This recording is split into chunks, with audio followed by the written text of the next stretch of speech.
Confidence in the euro area economy unexpectedly improved in October for a fourth consecutive month as the European Central Bank debates further stimulus. Joining me on the line to discuss is Oriol Carreras, Research Fellow from NIESR. So Oriol, looking ahead at the euro area, the picture for the recovery is mixed. PMI manufacturing and services unexpectedly increased in October, signalling a pickup in activity. How significant is this data, and which direction does it point the euro area economy in? When we look at the manufacturing and services industry, it's basically following the recent fall in oil prices in the euro area, in the world, and also the fact that most of the growth in the euro area is being driven by consumer spending. We are not surprised to see the manufacturing and service industries doing well. Regarding the business confidence, it's also it's what we expect. I mean, the euro area is basically surrounded by challenges, meaning, for instance, there's the concern about slow growth in emerging markets, especially China. There's also the recent concern about the surge in immigration that's been happening in Europe, and that causes concerns because it's how are we going to deal with these people? How are they going to transition into the labor market? This affects confidence and the outlook for unemployment. So it's not surprising. And basically, this portrays a picture of the euro area going through a modest recovery, but surrounded by challenges. And this is going to be our focus for the next period as well. Modest recovery, lots of risks around the forecast. The IFO Institute highlighted on Monday, German business confidence fell to its lowest since July. Can this be linked to the Volkswagen scandal, and how are German businesses impacted at present? Well, indeed, the Volkswagen issue, the scandal, it's a problem. I mean, Germany is a highly export-driven country. If out of all these exports, like around 17% are on the car industry, and of course Volkswagen is a large part of that. So definitely it can cause concerns among businesses in Germany, and it might be one of the elements driving this fall in business confidence. But we don't see the Volkswagen scandal as one of the sole elements driving this fall. There's many other elements affecting Germany and that they may be worrying businesses.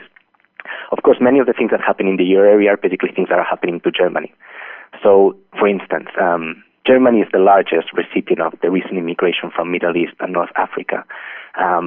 They are very concerned, worried about how are they going to basically receive all these people and bring them into the labor market. What's going to happen to unemployment? How much the government will have to spend on basically providing services and infrastructure for these people. And this might be causing a lot of worry. Also, there's the social element of it, of course.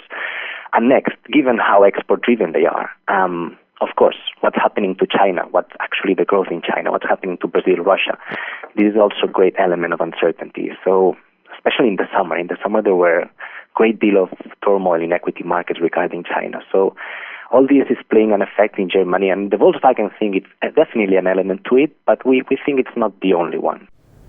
Spanish inflation showed a 0.7% decrease year-on-year. Unemployment has been a concern for Spain. Economists are saying there is a lot left to be done, but is Spain heading in the right direction? Yeah, that's a good question. So the thing is, inflation is a concern up to a point. Basically, it's true that inflation in Spain is among the lowest of the euro area economies, but most of it is driven by weak oil prices, and we expect this low inflation basically to be a temporary factor.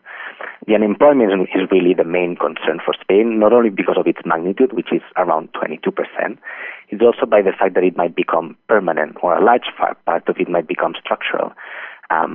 If we look at data, basically what we see is that 60% of the unemployed in Spain have been unemployed for more than a year, and this makes them at high risk of remaining unemployed, or if anything, actually to stop looking for a job, which basically means that you fall out of the labor force.